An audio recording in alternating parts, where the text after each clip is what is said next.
प्यारे बच्चों, आज का दिन आपका शुभ प्रभात। जैसा कि पिछले पाठ में हम लोगों ने देखा था, भारत में राष्ट्रवाद और उससे संबंधित अनेकों आंदोलन हमने देखा। आपका खंड 1 खत्म हो गया है, अब खंड 2 है। 2 है आपका जीविका, अर्थव्यवस्था एवं समाज। इस दृष्टिकोण से इस पाठ को जो हम अध्ययन करेंगे तो आपको देखेगा भूमंडलीकृत विश्व का बनना। अब हम आपको इस टॉपिक के डीप में ले जाने से पहले जब मैं आपसे यह प्रश्न करूं कि आप किस युग के मानव हैं, तो जाहिर सी बात है आप यही कहेंगे कि मैं आधुनिक युग का मानव हूं। अब आधुनिक युग का मानव और प्राचीन युग का मानव, आपके मन में दो तरह के प्रश्न आएंगे। तो प्राचीन युग के लोग कैसे थे और आधुनिक युग के लोग कैसे हैं? आप आधुनिक कैसे बने, इसकी एक बड़ी रोचक और लंबी कहानी है। इस पाठ में हम इन्हीं चीजों को गहराई से अध्ययन करेंगे और बिंदुवार तलाशेंगे कि आधुनिक विश्व कैसे बना। प्यारे बच्चों, जब मैं आपसे एक प्रश्न करूं कि आप कहाँ रहते हैं, तो आप कहेंगे मैं अपने घर पे रहता हूँ। फिर मैं पूछूं आपका पड़ोसी, तो कहेंगे बगल में रहता है। मैं पूछूं उसका पड़ोसी, तो उसको भी आप कहेंगे उसके बगल में रहते हैं। अब कई पड़ोसी मिलकर एक गांव बन जाते हैं, कई गांव मिलकर के एक जिला बन जाता है, कई जिला मिलकर के एक प्रदेश बन जाता है, कई प्रदेश मिलकर के एक देश बन जाता है। ठीक इसी तरह से दुनिया के विभिन्न भौगोलिक भागों पर अनेक छोटे छोटे देश थे और उन सभी देशों को मिला करके विश्व की कल्पना की। कहने का मतलब क्या है कि विश्व एक बड़ा मंच है जहां से पूरे मानव सभ्यता का विकास, उसकी आर्थिक गतिविधियां, सामाजिक गतिविधियां और राजनीतिक गतिविधियां, धार्मिक गतिविधियां, इन सभी गतिविधियों का आवाजाही, समझ, नकल, ये बहुत सारी चीजें देखने के लिए मिलता है। अब हम आते हैं आपके मेन चैप्टर पे। थोड़ा सा आपके मन में एक कॉन्सेप्ट होगा कि वैश्वीकरण क्या है। तो वैश्वीकरण को मोटे तौर पर यदि देखा जाए, व्यापार तथा संस्कृत आदान प्रदान के द्वारा विभिन्न देशों का एक दूसरे के समीप आना वैश्वीकरण कहलाता है। ईसा पूर्व 3000 में समुद्र तटों पर होने वाले व्यापार के माध्यम से सिंधु घाटी सभ्यता उस क्षेत्र से जुड़ी थी जिसे आज हम पश्चिमी एशिया कहते हैं। यदि हम ये कहें कि आप किस द्वीप में रहते हैं, तो आप कहेंगे कि मैं दुनिया को अलग अलग ज्योग्राफी के दृष्टिकोण से बांटा गया है द्वीप महाद्वीपों में, तो आप कहेंगे कि मैं एशिया का हूँ। अब एशिया के हैं तो किस भाग के हैं, बहुत सारी चीजें ऐसी आती हैं। लेकिन यहाँ वैश्वीकरण का मतलब सिर्फ आपका ये है कि व्यापार और संस्कृत आदान प्रदान के द्वारा विभिन्न देशों का एक दूसरे के समीप आना वैश्वीकरण कहलाता है। इसी को हम लोग अंग्रेजी में ग्लोबलाइजेशन कहते हैं, मतलब दुनिया को एक मंच पर आना। अब जैसा कि यहां तक की चर्चा में आपको लगा होगा कि मुख्य बिंदु थे आर्थिक। जाहिर सी बात है, कोई भी समस्या होती है, हुनर होता है या व्यापार, काम की तलाश में लोग एक जगह से दूसरी जगह जाते हैं। पूंजी व बहुत सारी चीजों का वैश्विक आवाजाही का एक लंबा इतिहास रहा है। अब हम ले चलते हैं अतीत की तरफ। जैसा कि मैंने शुरू में कहा कि आप आधुनिक कैसे बने, इसमें अतीत का बहुत बड़ा योगदान रहा है। जब हम अपने जीवन में वैश्विक आपसी संपर्कों के बारे में सोचते हैं, तो हमें उस युग के बारे में भी जानना चाहिए जिससे गुजरे हुए हमारी यह दुनिया ऐसी बनी है। इतिहास के हर दौर में मानव समाज एक दूसरे से ज्यादा नजदीक आते गए। प्राचीन काल से यात्री, व्यापारी, पुजारी, तीर्थयात्री ज्ञान, अवसरों और आध्यात्मिक शांति के लिए या उत्पीड़न, यातनापूर्ण जीवन से बचने के लिए दूर दूर की यात्राओं पर जाते थे। अपनी यात्राओं में ये लोग तरह तरह की चीजें जैसे पैसा, मूल्यवान वस्तुएं, हुनर, विचार, आविष्कार यहाँ तक की कीटाणु और बीमारी भी लेकर साथ चलते थे। थोड़ा सा मैं इससे आपको और अवगत करा दूं। जैसे आजकल देख रहे हैं वर्तमान में पूरी दुनिया में सुनते होंगे वैश्विक महामारी फैली। वैश्विक का हम समझ रहे हैं पूरा अर्थ आप निकाल लेंगे कि ऐसी महामारी जो दुनिया के लगभग हर देशों में, अधिकतर देशों में है। तो यह कैसे फैला? जाहिर सी बात है, एक स्थान से दूसरे स्थान पर लोग गए, एक देश से दूसरे देश में लोग गए। तो यह कोई नई परंपरा नहीं है, बहुत अतीत काल से चला आ रहा।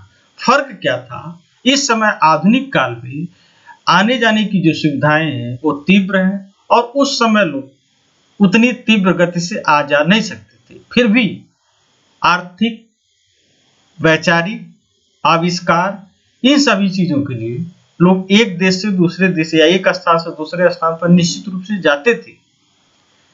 3000 ईसा पूर्व में समुद्री तटों पर होने वाले व्यापार, चूंकि जल रूट ज्यादा उपयोगी माना जाता था, थल रूट एक देश से दूसरे देश में जाने के लिए कहीं कहीं असुविधा होती थी और किसी किसी देश में सुविधा भी थी, लेकिन जल रूट से ही व्यापार ज्यादा होता था। आपका दुनिया का सबसे बड़ा नगरीय सभ्यता जो देखने के लिए मिलता, सिंधु घाटी सभ्यता, इसी इलाके से जुड़ी है, जिसमें हम पश्चिमी एशिया के नाम से जानते हैं। 1000 साल से भी ज्यादा समय से मालदीव में के समुद्र में पाई जाने वाली कौड़ियां, आप अपने बाबा जी से पूछेंगे तो बताएंगे कि कौड़ी क्या होता है। यह समुद्र में पाया जाता था और इसी को मुद्रा के रूप में इस्तेमाल किया जाता था। चीन और पूर्वी अफ्रीका तक पहुंच रही थी। बीमारी फैले वाले कीटाणु का दूर दूर तक पहुंचना का इतिहास भी 7वीं सदी तक ढूंढा जा सकता है। 13वीं सदी के बाद तो इसका प्रचार प्रसार तो निश्चित ही साफ देखा जा सकता है।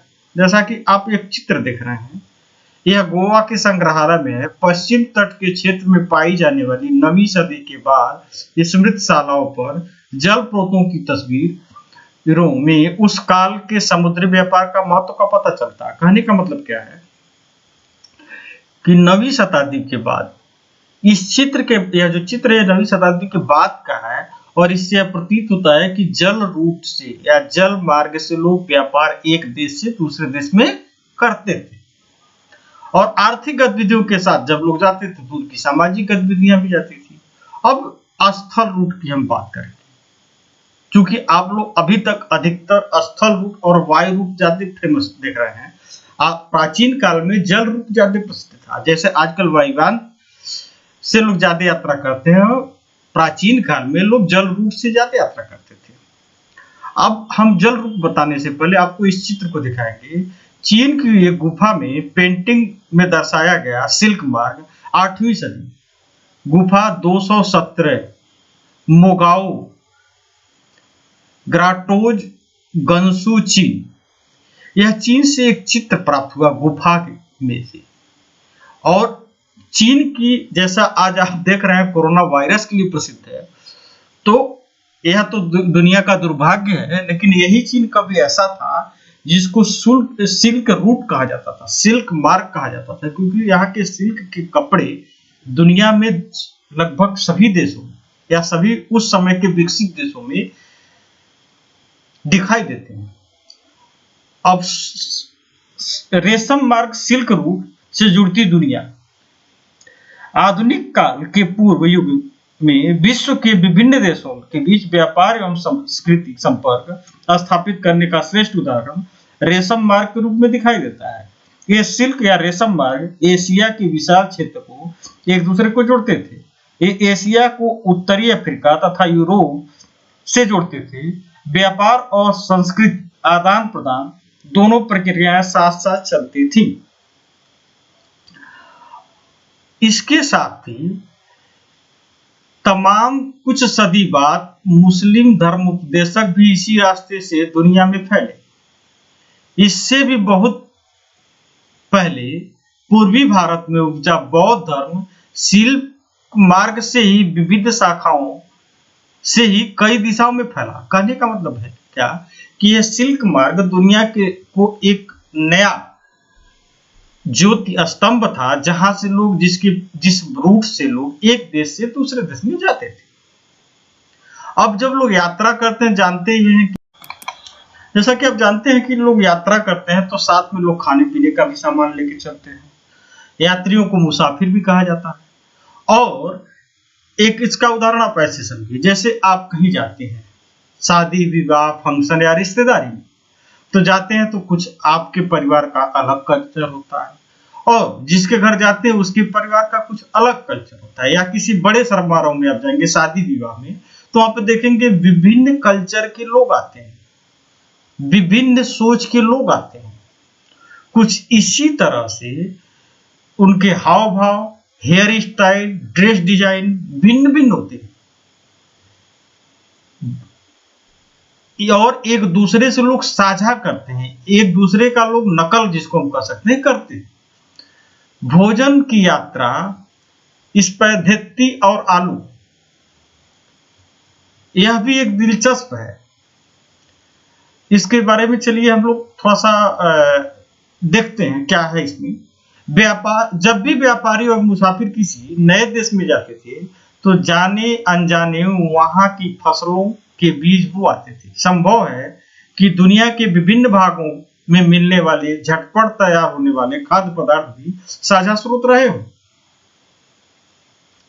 स्पैघेत्ती और नूडल का ही उदाहरण ले लें। जैसे आजकल आप लोग वो चाउमीन, बर्गर, चाट खाते हैं, तो उस समय ये खाद्य था। माना जाता है कि नूडल्स चीन से पश्चिम में पहुंचा और वहां उन्हीं से स्पैघेत्ती का जन्म हुआ। यह संभव है कि पास्ता अरब यात्रियों के साथ 5वीं सदी से सिसिली पहुंचा, जो अब इटली का ही एक टापू है।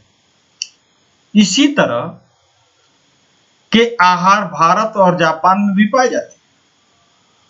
इसलिए हो सकता है हम कभी यह न जान सकें कि उनका जन्म कैसे हुआ, फिर भी इनके अनुमानों के आधार पर इतना जरूर कहा जा सकता है कि आधुनिक काल से पहले भी दूर देशों के बीच सांस्कृतिक लेन देन चलता रहा। अब कुछ उदाहरण दे रहे हैं आपको। जैसे आलू आप लोग खाते हैं, सोया, मूंगफली, मक्का,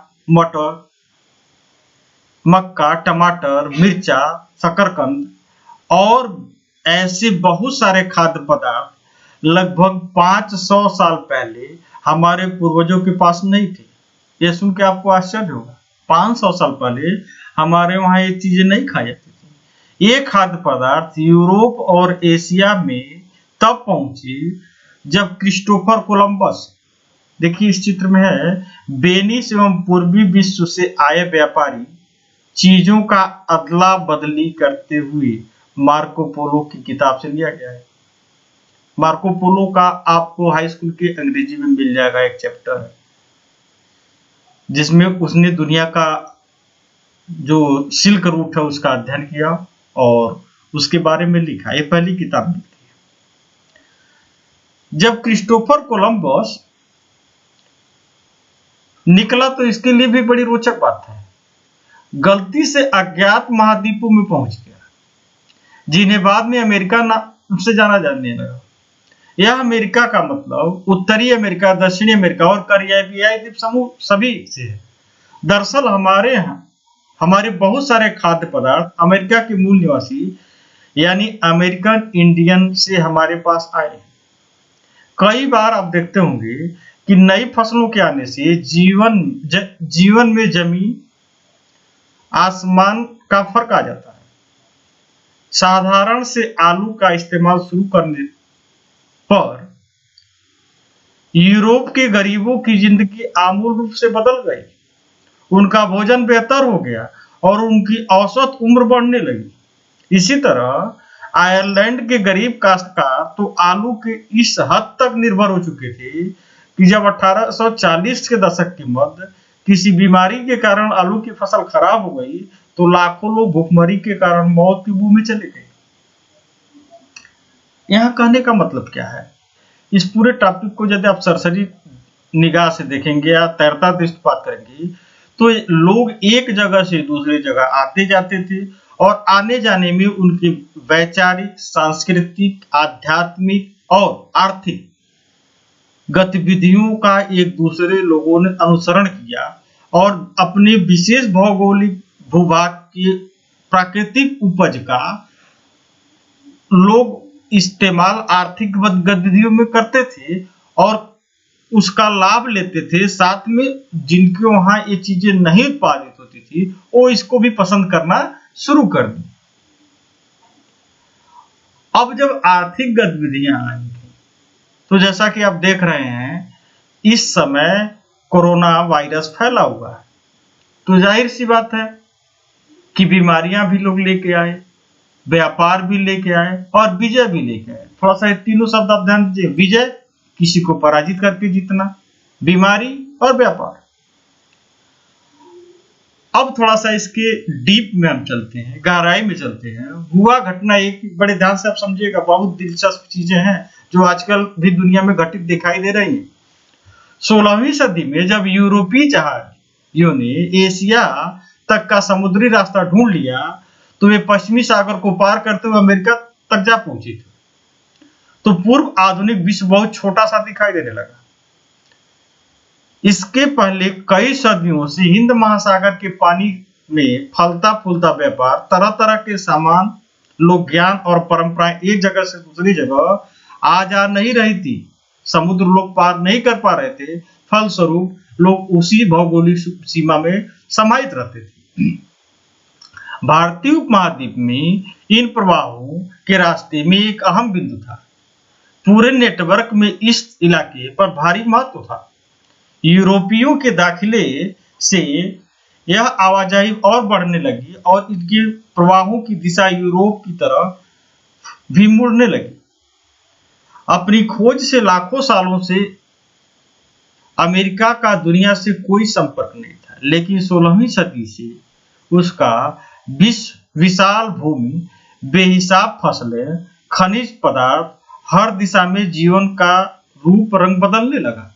कहने का मतलब यह है कि दुनिया के अन्य देश के लोग जब अमेरिका में गए तो वहां के प्राकृतिक भूभाग को देख करके, वहां की फसलों को देख करके, वहां के खनिज के पदार्थ को देख करके लालायित हुए। इसी तरह एक देश था पेरू और मैक्सिको में मौजूद खानों से निकलने वाली कीमती धातुएं, खासतौर पर चांदी, ने भी यूरोपीय संपदा को बढ़ाया और पश्चिम एशिया के साथ होने वाले व्यापार की गति प्रदान की। 17वीं सदी के आते आते पूरे यूरोप में दक्षिणी अमेरिका धन संपदा के बारे में तरह तरह की किस्से बनने लगे। इन्हीं की मददियों के बदौलत वहां के लोग डोराडो को सोने का शहर मानने लगे और उनकी खोज में बहुत सारे खोजी अभियान शुरू हुए। जैसे अपने वहां भारत को कहा जाता है सोने की चिड़िया कहा जाता था। इसके पीछे यही एक तर्क है कि आर्थिक संपदा में भारत के लोग स्वर्ण मुद्रा का भंडारण सबसे अधिक करते थे और स्वर्ण मुद्राएं सबसे अधिक पाई भी जाती थी, क्योंकि भारत के व्यापारी सामान के बदले स्वर्ण मुद्रा ही लेना ज्यादा पसंद करते थे।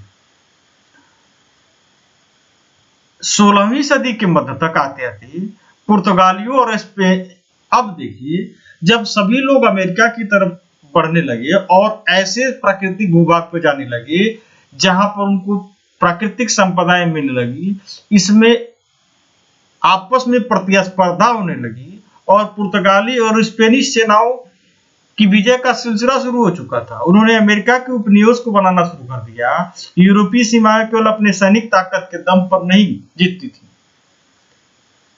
स्पेनिश विजेताओं का सबसे महत्वपूर्ण शक्तिशाली हथियार परंपरागत किस्म के सैनिक हथियार तो कोई था ही नहीं। अब वो आप सोचेंगे कौन सा हथियार था? यह हथियार था बीमारी। जैसे आप देख रहे हैं आजकल कोविड-19 है, कोरोना है, उसी तरह से उस समय चेचक था, जिसको आप लोग अपनी भाषा में निकसारी कहते हैं। चूंकि ये एक देश से दूसरे देश में गए तो इनकी प्रतिरोधी क्षमता अधिक थी, लेकिन वहां के जो मूल निवासी थे उनकी प्रतिरोधी क्षमता कम थी। फलस्वरूप ये वायरस जैसे ही उनके शरीर में गया तो वह संक्रमित हो गए और उसको झेल नहीं पाए। जो स्पेनिश सैनिकों और अफसरों के साथ वहां पहुंचे थे।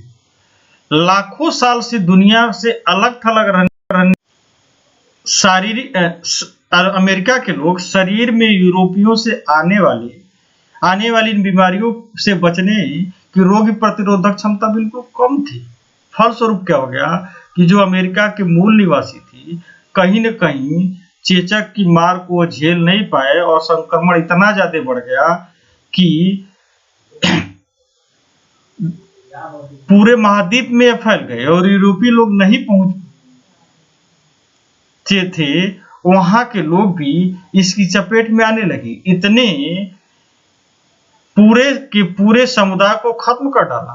इस तरह घुसपैठियों की जीत का रास्ता आसान हो गया। कहने का मतलब उन्होंने कोई युद्ध नहीं किया, वायरस युद्ध हुआ और इस वायरस युद्ध में ये लोग प्रभावी रहे और अमेरिका के मूल निवासी कहीं कहीं पराजित हो गए।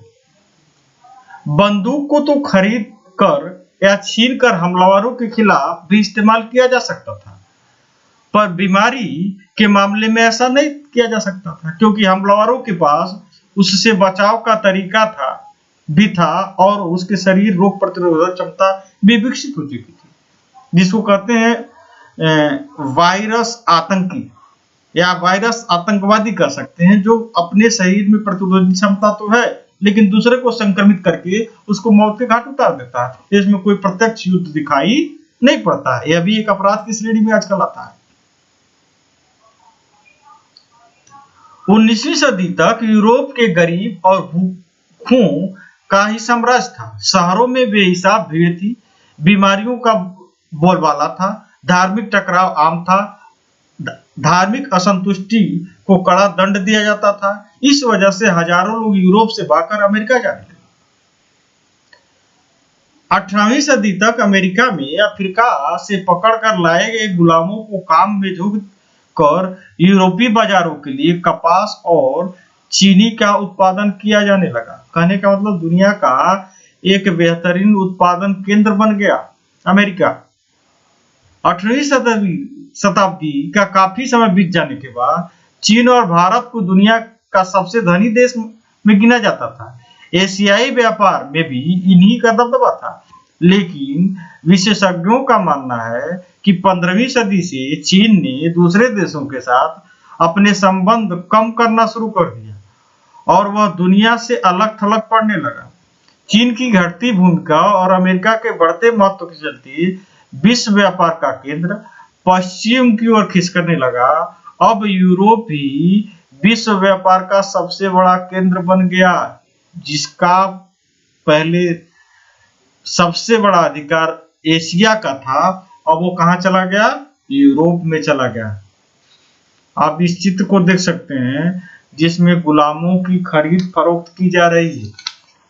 इस पूरे टॉपिक का अगर ज्यादा मूल बिंदु निकाले या हमें कहना है कि इनमें आदान प्रदान क्या हुआ, 17वीं शताब्दी से पहले होने वाले आदान प्रदान की क्या एशिया और अमेरिका महाद्वीपों के बारे में चुना जाए तो एशिया महाद्वीप में क्या है?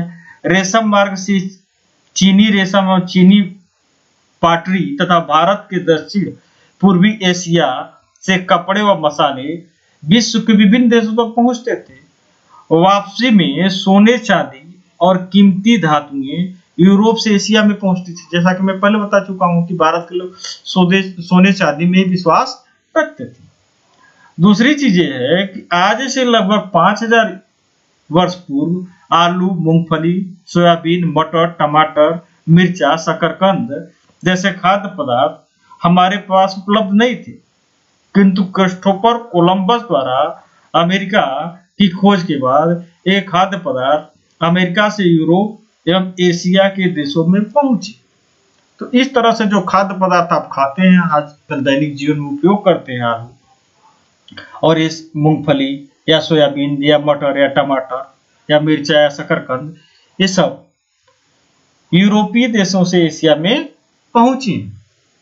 अब आज का प्रश्न लिख लें, 17वीं सदी से पहले होने वाले आदान प्रदान के 2 उदाहरण दीजिए। एक उदाहरण एशिया से और एक उदाहरण अमेरिका महाद्वीप के बारे में चुनें। दूसरा प्रश्न लिख लीजिए, बताइए कि पूर्व आधुनिक विश्व में बीमारियों के वैश्विक प्रसार ने अमेरिकी भूभागों के उपनिवेशीकरण में किस प्रकार मदद की। आज के टॉपिक में बस इतना ही। आपका दिन शुभ हो। प्यारे बच्चों, एक आप लोगों से विनम्र अनुरोध है कि वीडियो पूरा देखें, नोट्स बनाएं और भेजें। बहुत सारे बच्चे अच्छे प्रयास कर रहे हैं, लेकिन जो लोग नहीं कर रहे हैं, निष्क्रिय होकर के बैठे हैं, वो सक्रिय हो, राष्ट्र सेवा में अपना सहयोग दें। इन्हीं शब्दों के साथ धन्यवाद। आपका